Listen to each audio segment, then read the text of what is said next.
Welcome to Intuitive Transformations with your host, Sylvia Henderson, and discover tools, wisdom, and inspiration that will empower you to transform your life. Sylvia is an intuitive life coach and energy healer with a growing practice that is focused on empowering others to be more of who they want to be. For the next hour, join Sylvia and explore and unravel anything in the way of you creating the life that you would love to live on the OMTimes radio network.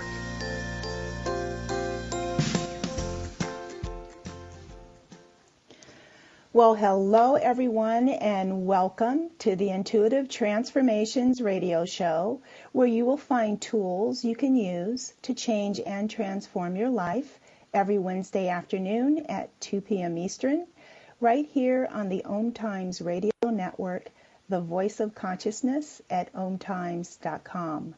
This is Sylvia Henderson, your host, and if you would like to learn more about me and the work that I do, then please visit my website at intuitivetransformations.net. That's intuitivetransformations.net.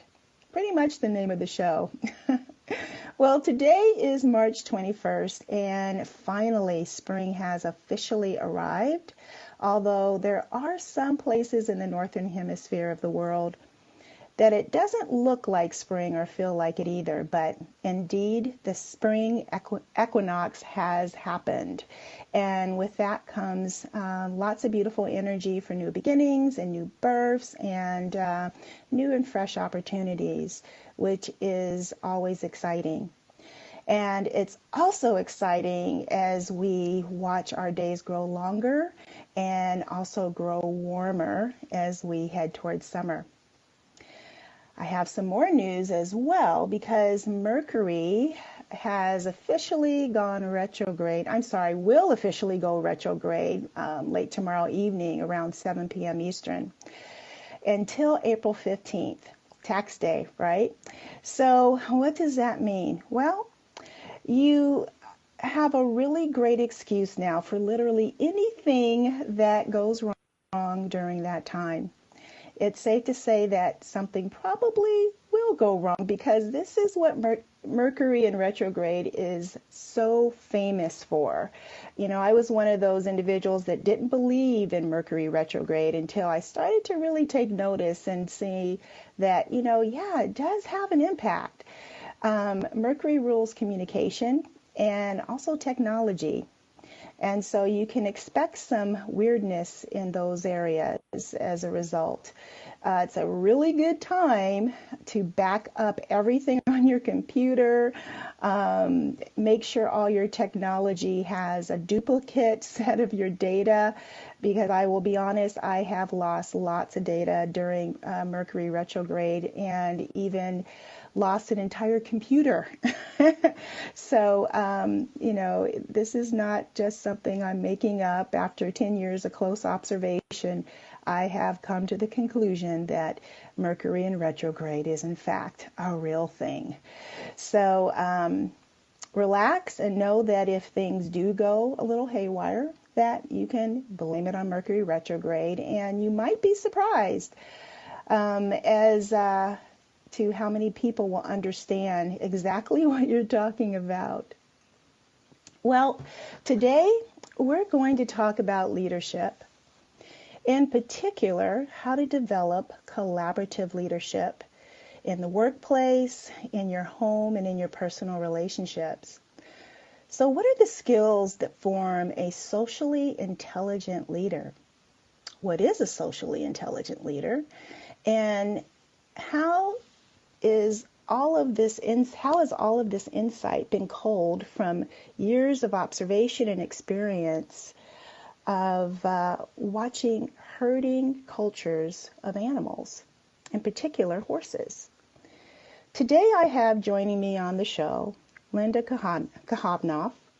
I think I said that incorrectly, but Linda is an author, speaker, a writing instructor, and a horse trainer who has become an internationally recognized innovator in the field of equine experiential learning and leadership and personal development. Through her organization, Eponaquest World, Linda has explored the healing nature of working with horses and is a respected writer on the subject of equine facilitated psychotherapy and teaches internationally on subjects which include leadership, social intelligence, and stress reduction.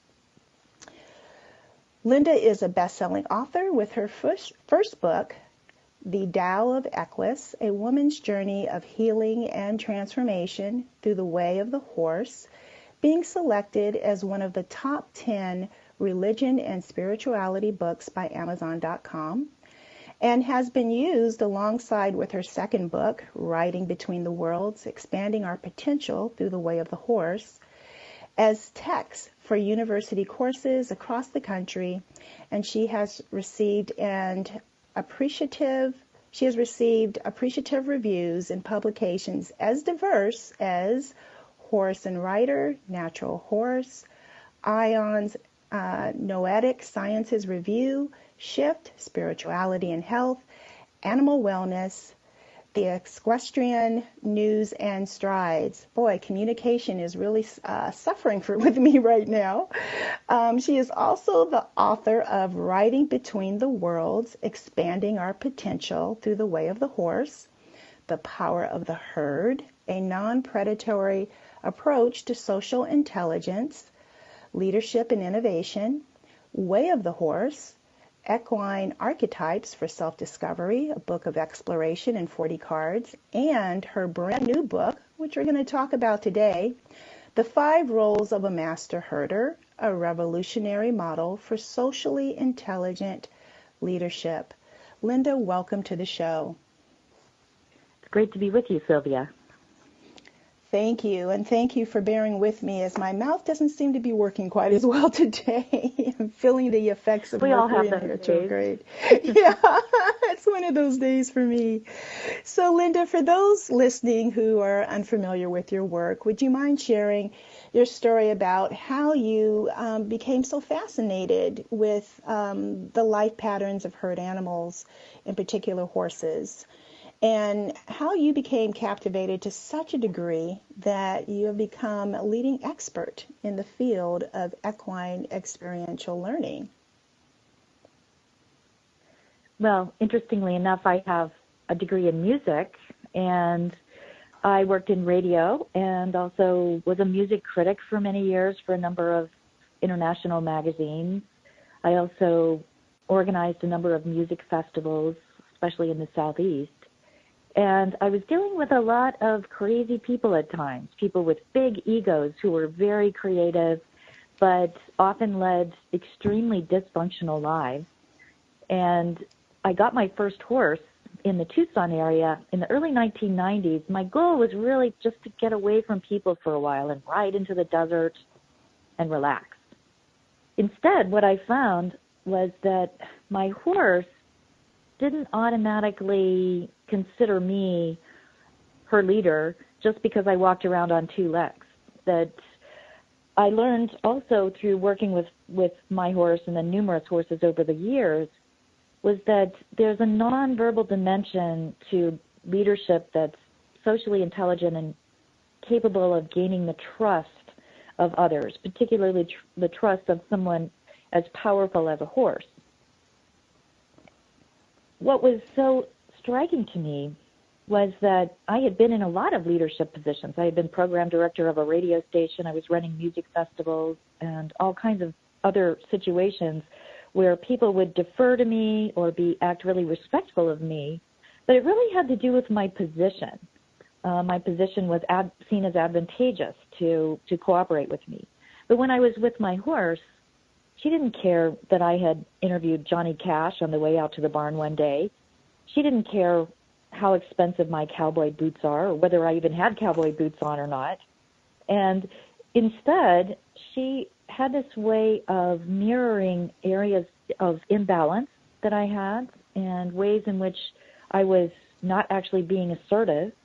And I couldn't, sweet talk her or promise to pay her a higher salary to get her cooperation. I actually had to be powerful and trustworthy and assertive without being aggressive in the moment, or she would reflect areas of imbalance. And so over time, she tuned me into becoming a better adjusted person.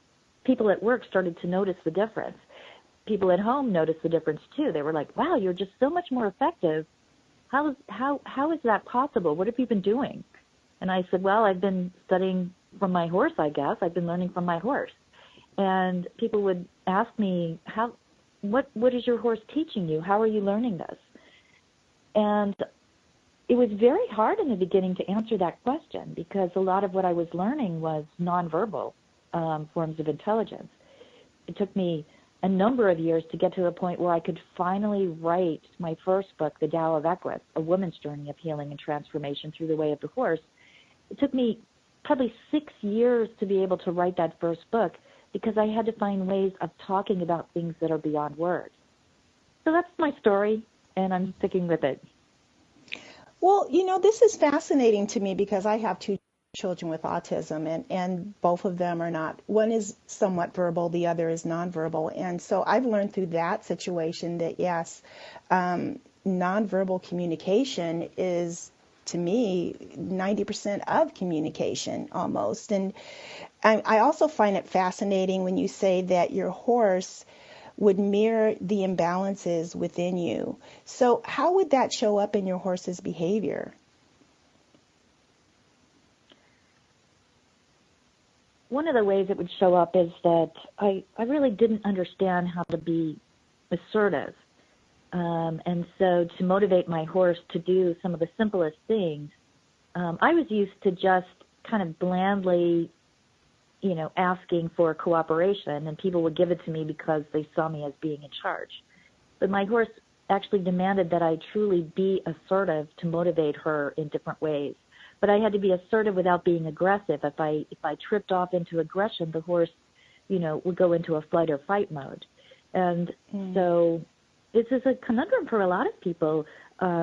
We meet a lot of people who want to, sweet talk somebody into cooperating. And sometimes that works with some people and it doesn't work with other people. And we all have encountered children who are more defiant, who are more naturally dominant. And if you are a natural, nurturing kind of person and you have a child who's naturally more dominant and gregarious and directive, you're going to have some trouble until you understand how to be assertive in a positive way.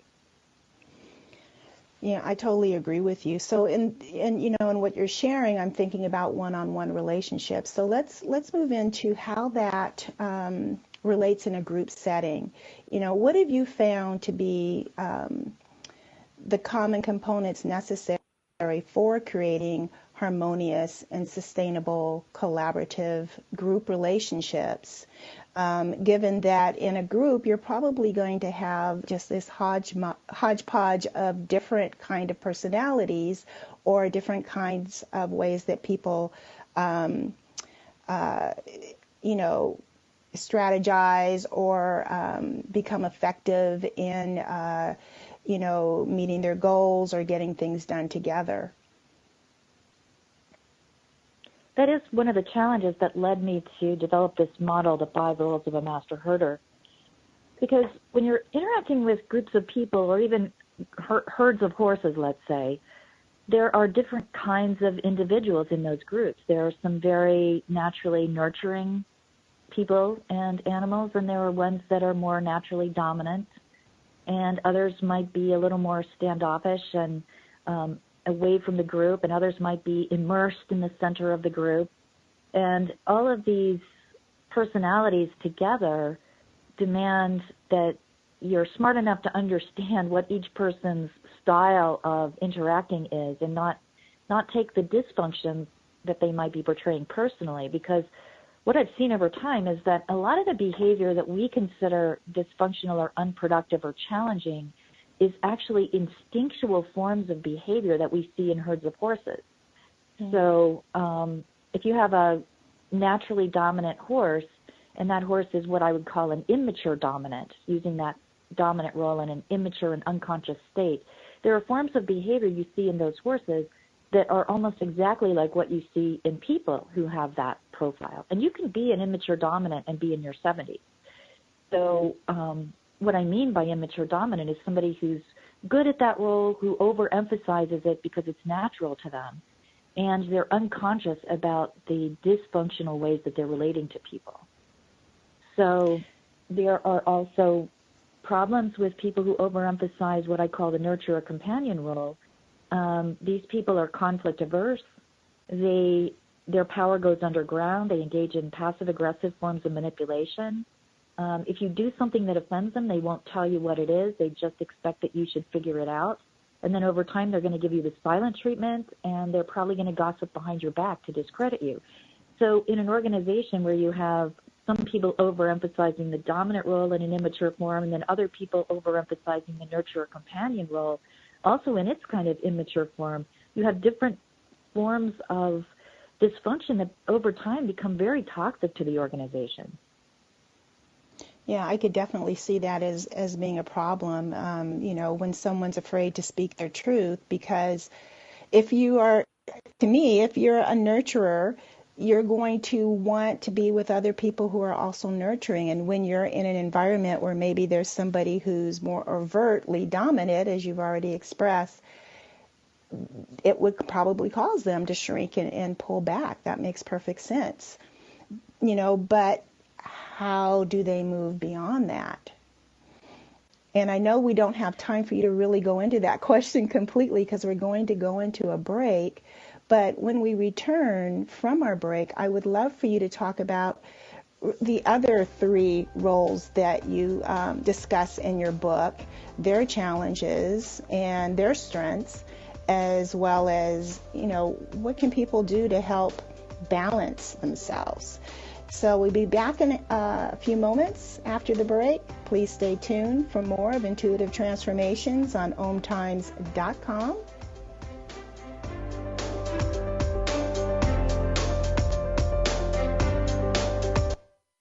The future of Internet radio is here. OMTimes Radio, IOM FM. Ascending Hearts is no ordinary dating site, but a spiritual dating site with a purpose, to link you with your soulmate.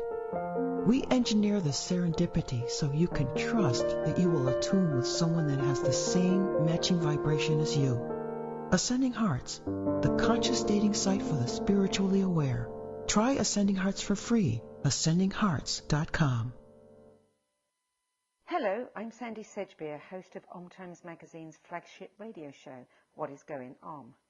My passion is sifting through information, research, and innovations from New Thought teachers, speakers, and researchers pushing back the boundaries of what we know about life, energy, metaphysics, and the universe.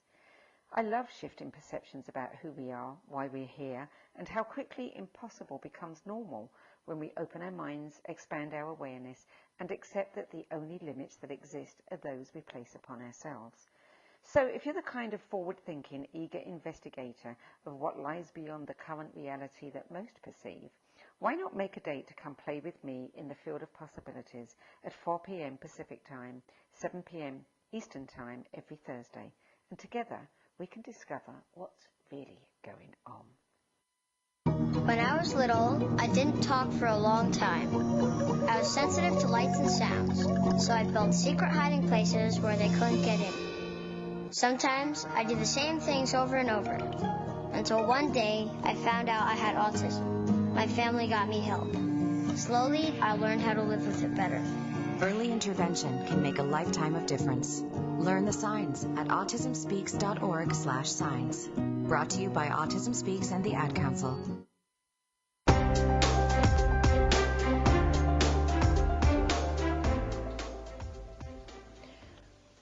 Welcome back, everyone. This is Sylvia Henderson with the Intuitive Transformations radio show, and with me today as my guest, I have Linda Kohanov, and she is the author of The 5 Roles of a Master Herder, a revolutionary model for socially intelligent leadership. And before we went into the break, Linda was just sharing a little bit of information about 2 of the roles that she identifies in her book. One was the dominant role in leadership, as well as the nurturer companion role that people can play in relationships in a group. And so, Linda, before we dig a little further, can you just briefly go over the other three roles you identify, the leader, the sentinel, and as well as the predator? Yes, and I want to mention that I learned about this from looking at the history of leadership in multiple cultures. And I found that nomadic pastoralists, these are tribes that migrate with large animals, they actually employ a socially intelligent form of herd management that's very sophisticated and that we could really use in our current culture, because the key is that these master herders, as I call them, and I use this term to describe a strong, compassionate, well-balanced leader who also acts as a caretaker and a guardian. These people actually have to master 5 roles of power and social influence and use them fluidly and interchangeably. The roles are the leader, the dominant, the nurturer, companion, the sentinel, and the predator. And the thing is that the reason why these master herders need all 5 roles is that they are migrating with large, powerful animals without fences and with very little reliance on restraint. And that's what a lot of us are facing now as leaders, whether we're parents or teachers or corporate leaders or running a nonprofit of some kind, is that people have more freedom and autonomy than they've ever had before. And so we have to use some of these same skills to understand how to work with free, empowered people. All of the old dominant submission paradigms are falling down. Like all the old fences are falling down and people are running free now and they're running amok out there. And we have to learn how to get people on the same page and get them moving in the same direction to achieve anything of consequence. So that's where I began to understand that these skills that these master herders use. And I have to I had to come up with that term, but also deal with some of the issues that come up from those 2 words. The first one is master, and I'm not using this in terms of master slave. I'm using the word master herder in terms of a person who has mastery of 5 roles and also has mastery of their own power and know when and how to use it and not overuse it or underuse it. And then the word herder, I chose herder rather than leader because leader is only one of 5 roles that these people need in order to be functioning at a high level. Here's the thing is that in our culture, very few people, even accomplished equestrians, realize that in herds of freely roaming herbivores like horses and cattle, the leader animal and the dominant animals are often 2 different individuals, and they perform specific functions that are essential to the group's well-being, even when humans are not involved. So even among horses as well as people, most people and large herbivores are drawn toward a couple of roles while ignoring the other 3. And this leads to dysfunction because whenever you overemphasize 1 or 2 or even 3 roles, each role has a set of dysfunctional behaviors that occur when you overuse it. And so we already talked about, the dominant can be hyper intimidating and they have an incredible sense of entitlement. And they will also attack others for little or no reason throughout the day to keep everybody a little bit on edge. And this is an instinctual behavior. Dominant horses will do the same thing. They will attack other herd members throughout the day for almost no reason at all. And the point of that to them is it gives them a kind of a short-term power surge because it's keeping everybody on edge. And I see dominant leaders in corporate environments, dominant children, engage in these same tactics when they're overusing this role. But the dominant role is essential when you have to break up fights. Dominant individuals break up fights. They also can break through resistance. They can herd animals in the same direction. And so you need to use the dominant role at times to function. But if you overuse that role, you're hyper-intimidating, hyper-entitled, and likely to break trust down in an organization or family.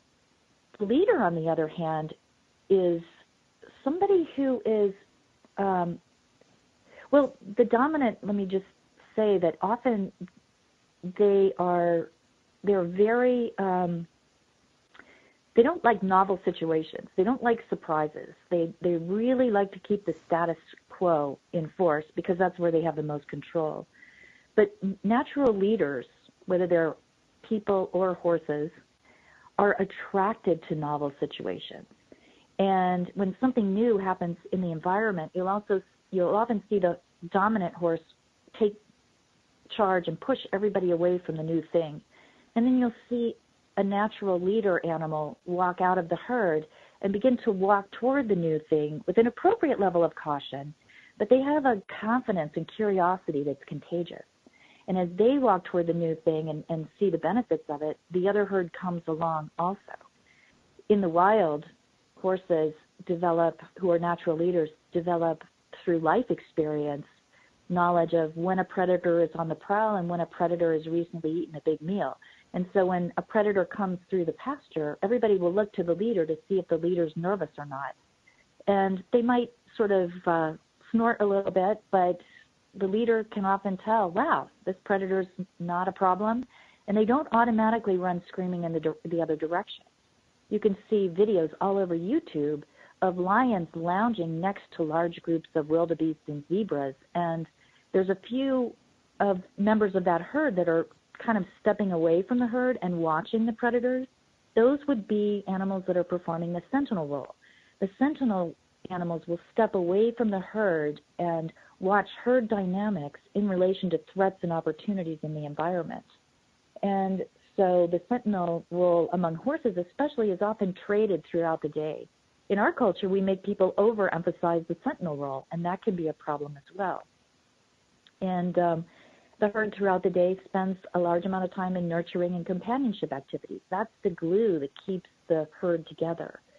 And so when you have a master herder in a nomadic pastoral culture, they know when to use the leader role, they know when to use the dominant role, and they spend most of their time in the nurturer companion role, hanging among the animals, taking care of them when they're sick, milking them, helping babies being born. They spend a lot of time scratching and petting and grooming their animals. And yet they're powerful enough to move an entire herd that's resistant away from danger or toward the next pasture or whatever. And all of these four roles among master herders are separated from predatory power. And this is the key. In our culture, a lot of people overemphasize the predator role. And we have a lot of metaphors for predatory behavior when you say, oh, you really killed the competition, or you really crushed that, as a compliment to let someone know when they're highly functional. You're actually using a predatory metaphor. But the predator role should always be separated from the other four roles. If you use predatory power or intent with any of the other four roles, you're not trustworthy and you can become very dangerous. So, it's very interesting to hear you explain each one of these roles within leadership, and because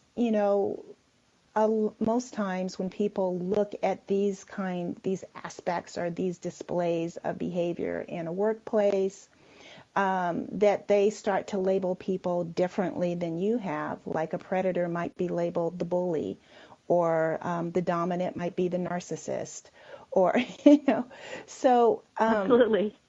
It's really interesting. It's like, how does one really master these skills when, as I would think that a nurturer, companion type personality may feel that the last thing they want to do is exhibit any predator type behavior in a workplace because of how their perspective and point of view about that. So how does someone who's adverse to, like you said, they overemphasize the nurturing aspect of themselves and they reject that shadow aspect of the predator, how do people find balance where they can actually achieve this, what you're suggesting? And this is the key. This is why this model is so essential to understand now more than ever, is that if you're going to stand up and be heard in an organization, whether you're the official leader or not, if you're going to stand up for your colleagues or you're going to be able to speak up and share your ideas, you need some level of assertiveness, and that assertiveness is generally in the realm of the dominant role. We've seen it so profoundly misused by people who overemphasize it that a lot of times people will abdicate that role if they're more sensitive.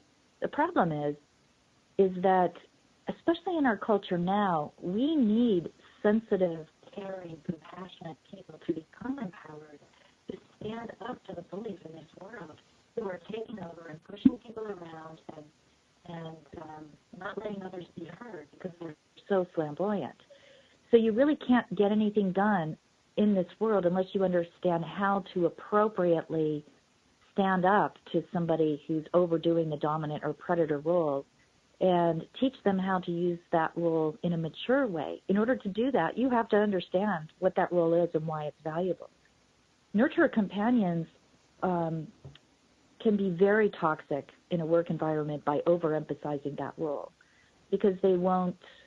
If a nurturer companion, you see this a lot in nonprofits, where there's a lot of really kind-hearted people who may have counseling or social work degrees, stepping into situations, and a bunch of them are all working there. And because none of them know how or when to use the dominant role, if one of these people gets promoted to a leadership position, they don't know how to break up fights between coworkers. And if you don't stop that early enough and see power plays in action and put a stop to that behavior, and the dominant role when it's used in the mature form is the one that can do that. If you don't stop this behavior soon enough, these people will say things to each other that can never be taken back, and factions will be created. And then over time, if you don't intervene in that way and get more directive about stopping the inappropriate behavior and focusing in them and directing them on the appropriate behavior, if you don't stop that and engage that soon enough, after a while, the environment will become so dysfunctional that you'll have to pick one of the two that was originally fighting and perhaps their faction, and you're going to have to fire those people just to save your company. So by refusing to use the dominant role early enough, you will eventually have no choice but to use the predator role, which means I'm firing these people, I'm letting them go.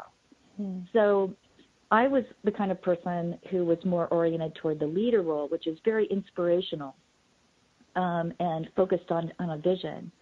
But if you overemphasize that role, the tendency is to get too far out in front of others. You don't come back around and help them to really understand the vision. It's like a lot of leaders will put out the vision and then expect everybody else to come behind and figure out the details. And they're off leading and focusing on the future, and people are having interpersonal difficulties or power plays, and if they don't have access to the dominant role, the leader's just like, hey, we have this mission here of feeding all the homeless in Tucson, and you guys are back here arguing. I don't have time for that. And then over time, these factions are created, and then there's incredible dysfunction. And everybody has a part of their job that is boring or tedious, and people tend to procrastinate on those issues. If you don't have a leader that's strong enough to come in and say, I need you to get back on task, and I need you to do this boring part of your job because everybody else is waiting for you. If you can't get in and be directive, which is the use of the dominant role, then after a while, you're going to have incredible resentment on your staff. So even emphasizing the leader and nurturer companion roles, which was my tendency, I would be letting go of all of these other pieces and expecting people to be inspired and self-motivated and get on task and not fight. And my entire organization almost fell apart as a result of me overemphasizing the leader and the nurturer companion and refusing to use the dominant role. That is really interesting. It's just, so the work that you do, do you go into corporations and help teach this? Or, because, reading the book, it's a wonderful wealth of information on these distinct roles, but actually allowing yourself to, or training yourself to master all 5 of them in your current work environment or in your current group relationships, whatever those might be, would probably be really challenging as you begin to change and those around you notice you starting to become more assertive if you're more of a nurturer, or are being the aggressive, go out and kill the sale kind of person and pulling that back. That those around you will start to say, well, what's going on with you? How can someone make this shift to begin to strengthen these roles once they've been identified as what's weak and what's being overemphasized? Well, I mean, it is very helpful, first of all, to see the different roles and understand the mature and effective use of the role, as well as the dysfunctions that occur when it's overemphasized. When you can start to evaluate your own and others' behavior that way, a couple of things to happen immediately. First of all, you don't take bizarre behavior anymore personally. In fact, it doesn't even seem bizarre anymore because you realize these are instinctual behavior patterns that even happen in animals. And so, if you have somebody who's been diagnosed as a narcissistic bully in the workplace, chances are that person is an immature dominant who might also be combining the dominant role with the predator role. That's very common in corporate environments. And so you can just see the behavior. You don't take it personally. And when it happens to you, you actually learn skills through working with the model and also with the horses, which I'll talk about in a minute. You learn ways to stand up to these people that are productive rather than, getting to the place where you can't take it anymore and you've been subservient, and they've, just taken advantage, and all of a sudden you blow up and you either get fired, you quit, or you're seen as, some kind of a loose cannon. There are ways to handle people who are naturally dominant. And one of the best ways to practice this is to do some horse-facilitated learning activities. And equine-facilitated learning is not equine-facilitated psychotherapy. Equine-facilitated learning is teaching advanced human development skills to people who are already high-functioning. And everybody really needs these skills. If you're a parent, you need these skills. If you're a teacher, as I said, or if you're in the corporate world, or in the world of political activism, you need these skills. Yeah, I totally agree with you. Anytime there's an opportunity for a power struggle, you should have these skills. So we're going for another break. Please stay tuned. We'll be back in just a moment with more with Linda about what your leadership role might be. Stay tuned. The cutting edge of conscious radio, OMTimes Radio, IOM-FM. Host your show on IOM-FM, the radio network of OMTimes Media, one of the more recognized brand names in the conscious community, and is backed by the extensive marketing reach of OMTimes. Hosting a show on IOM-FM immediately connects you with our extensive dedicated community. Hello, I'm Lisa Berry. Join me every Monday at 1 p.m. Eastern Time for Light on Living, a chance to see new, hear different, and feel more as I shine the spotlight on all the ways to lighten the load of life's challenges.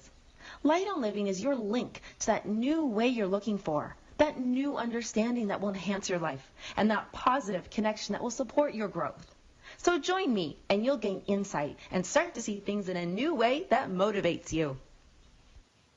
Hey, let me ask you something. Would you seat your 3-year-old child on a windowsill? Would you seat them beside a lit fireplace or by the deep end of a pool? One last question.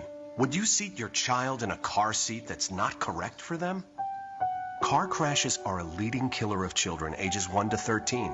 Secure their future. Seat them in the correct car seat. For more information, visit safercar.gov/the right seat. A message from the National Highway Traffic Safety Administration and the Ad Council.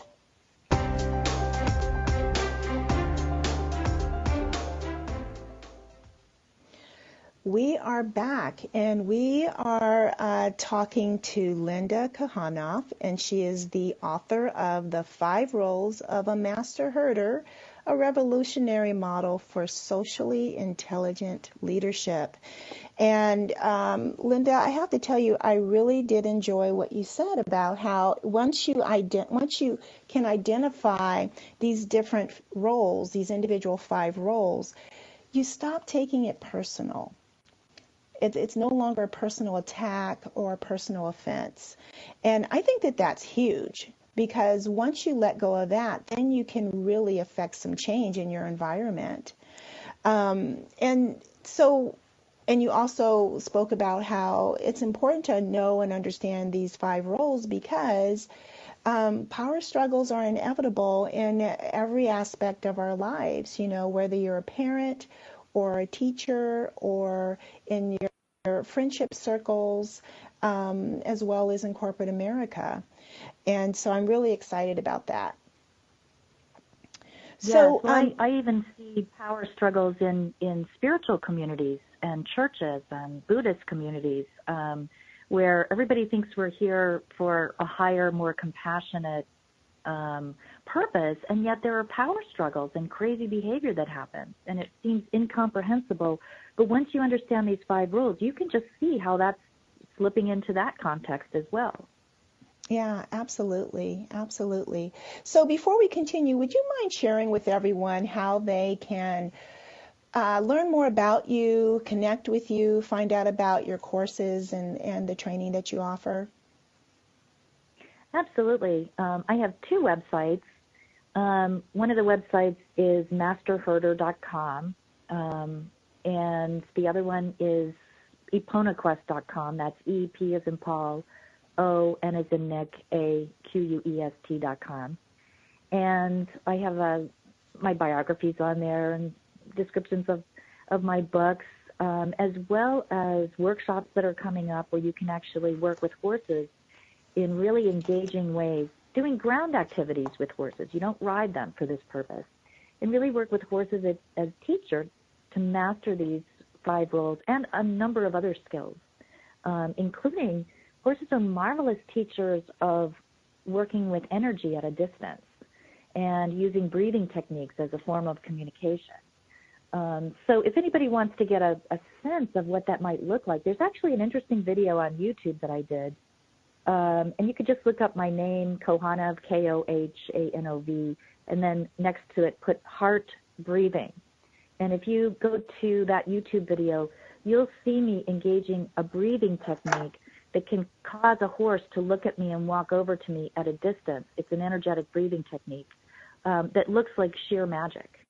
And these are some of the skills we teach as well. And how you translate some of these breathing techniques to working with aggressive or frightened children and adults. You can actually turn potentially explosive situations around by using these what turns out to be very simple breathing techniques and energetic techniques, but very, very important and effective techniques.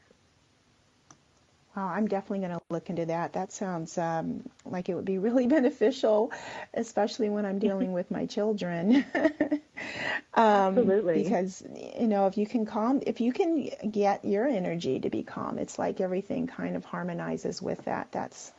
That's wonderful. So I would like to talk about how you came to develop this Master Herder professional assessment that you include in your book, that allows your readers to be able to identify their roles. Because I had the chance to use it, and I thought it was really interesting. Yeah, and when you take the professional assessment, you need to take it with a particular situation in mind. Because what happens is this isn't a personality test. This is an assessment to show what roles in a given situation you may be overemphasizing and abdicating, and what roles you may actually have a pretty good balance of. But the situation and your job description and the culture that you're in can cause you to overemphasize certain roles. So like if you work in mergers and acquisitions in a company, you're likely to have a very high predator score. This doesn't mean you're an evil, sociopathic sexual predator. This means that your job is to understand what programs during a merger of 2 companies, you're going to have 2 accounting departments all of a sudden and 2 other departments of some kind, and you have to make choices about who to keep and who to let go.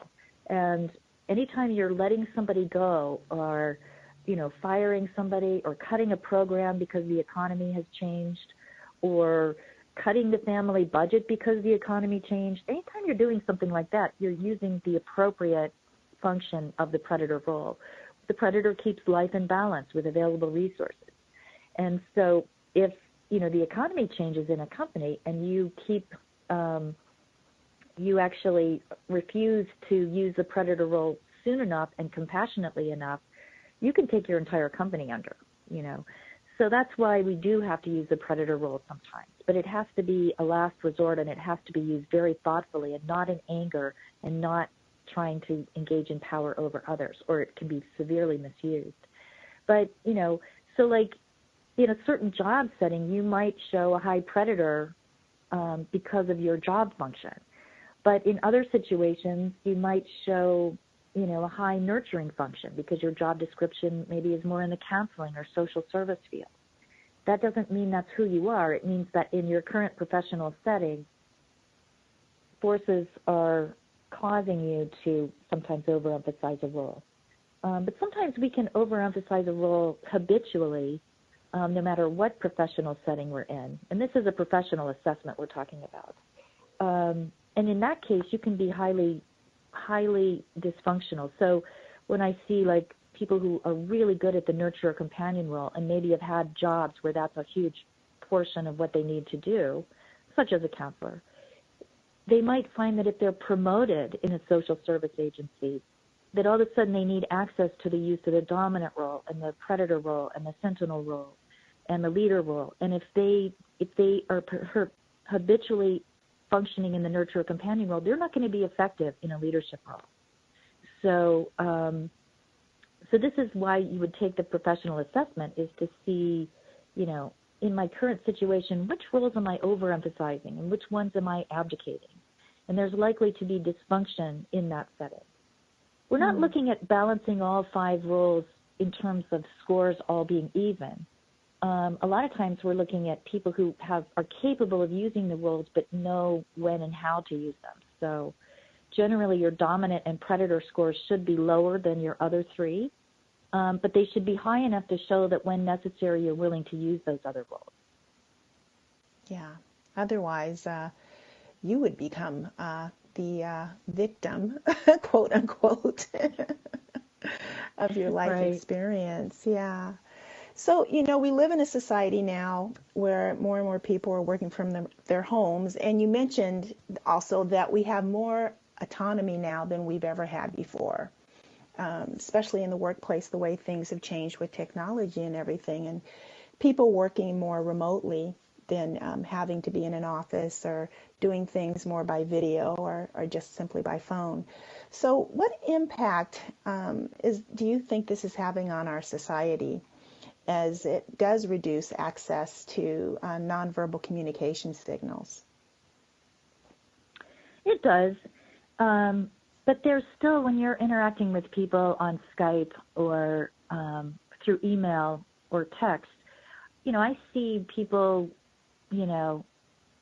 overemphasizing certain roles in those settings. I can look at what somebody's written and how they're dealing with a challenge or with other coworkers, even internationally. I can look at someone's email and see what role they're overemphasizing. So you really need to use all 5 of these roles, even if you're working remotely. Unless you're living on a desert island and you're independently wealthy and you have no family members or anybody that you would have any kind of disagreement with, you're going to need all 5 of these roles.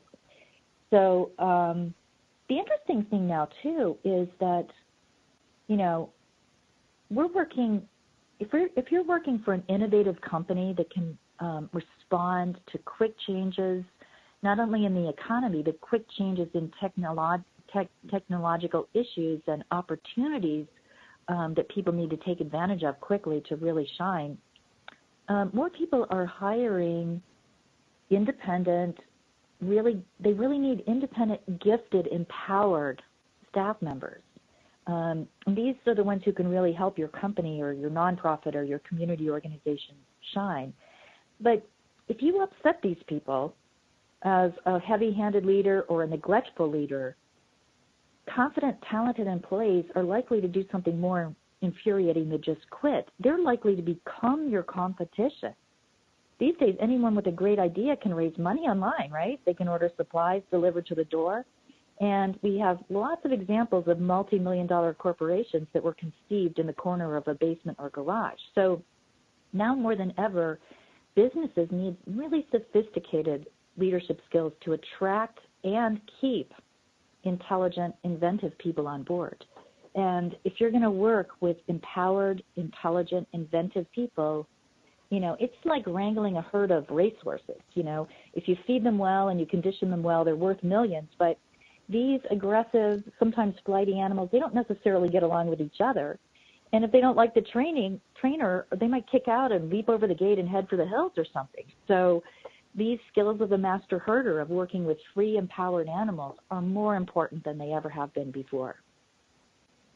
So then, as a socially intelligent leader, or someone who basically just has mastered this skill, I mean, how? I know I feel like I keep going back to the same question because it just seems like it's such a big jump for some people to be able to change. I mean, what if they don't have access to the services that you offer, and they're really excited about what they find and discover and unearth from reading your book, and they want to start mastering these other skills that they've neglected? What are some practical things that people can do that don't have access to working with horses? Right. Well, I do a lot of trainings on site in businesses. Like Nike brought me up to Portland, and I did a one-day indoor workshop where I talked about the 5 roles, and we talked about different people's scores and how the team could become more balanced. And then I gave them some skills that you can translate directly to human situations. And some of these skills are featured in my 4th book, The Power of the Herd. So if you get the 5 roles of a master herder and then the power of the herd, in the power of the herd, you'll see 12 guiding principles that are actual skills for how to be assertive without being aggressive, and how to use strong emotions as information in professional settings without mentioning the emotions themselves. So this is an emotional intelligence skill, and some, a bunch of other techniques, and how to tell the difference between predatory power and non-predatory power, and how to really start to use non-predatory power for the most part. So I've actually done quite a lot of writing about this subject. But really the most efficient way to learn some of these skills, because a lot of them have a nonverbal element that's significant, is to do some of this work with horses. And again, you don't have to have horse experience. They're ground activities with specially trained horses. And I have instructors that I've been teaching these techniques to. And I now have EponaQuest instructors on 6 continents. And so, there are some instructors in the Washington area for sure. You can always look them up on the EponaQuest website or the Master Herder website. And I would definitely pick somebody who is trained in the Master Herder or the Power of the Herd skills. Some other people have been trained in more of a personal reflection or development model and haven't done the additional leadership training, so they wouldn't know the activities and tools that I'm talking about. But you can tell the difference between those two on my website and see where there is an instructor, or come down here and work with my horses, because also I have a team of horses that I've been working with for years, and I can actually work with people to work with gentle horses, and then more assertive horses, and then more dominant horses, and finally sort of build up their skills to set boundaries with a dominant horse and motivate a dominant horse through resistance and gain that animal's trust. And if you can set boundaries and direct a 1,000-pound dominant horse, suddenly your boss or the president of the United States or whoever's acting in a dominant, dysfunctional way, they're just funny by comparison. You really do know what to do. You do understand the nonverbal things that will set boundaries with these people and also gain their cooperation and trust and respect. And it's really quite magical, and it's quite efficient if you get a chance to work with the horses themselves. But you can learn a lot just from the books as well.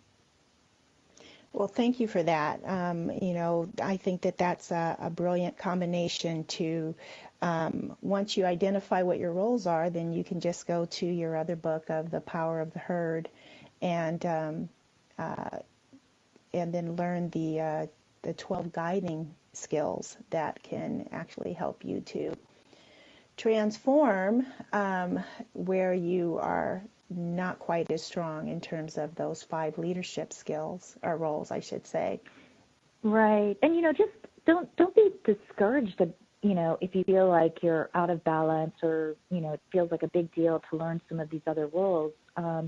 Because think about how long it takes a child to read and write, or how long did it take somebody to learn to, become an attorney or a counselor. You spend years learning those things, and it doesn't take nearly that long to learn these 5 roles. Somehow we expect people to just accidentally learn important leadership and social intelligence skills, and that's crazy because, yes, occasionally somebody does accidentally develop all 5 roles, but for the most part, most adults are not functioning at their optimal level because they simply haven't studied how to develop a balanced, socially intelligent leadership style. And it doesn't take that long. It really doesn't. Well, and what a different world it would be if we could begin to just change that within ourselves one by one. Life would be much better, for sure. It would be. Linda Kohanov, thank you so much for joining us today and sharing from your wealth of wisdom. I really do appreciate you joining us. Thank you, Sylvia. It's really been fun. Great. And everyone who's listening, we'll be back again next week. Thank you for joining us and learning more about how you can balance within yourself the 5 roles of a master herder. Take care for now. We'll be back again next week. Know that you are loved, lovable, and loving.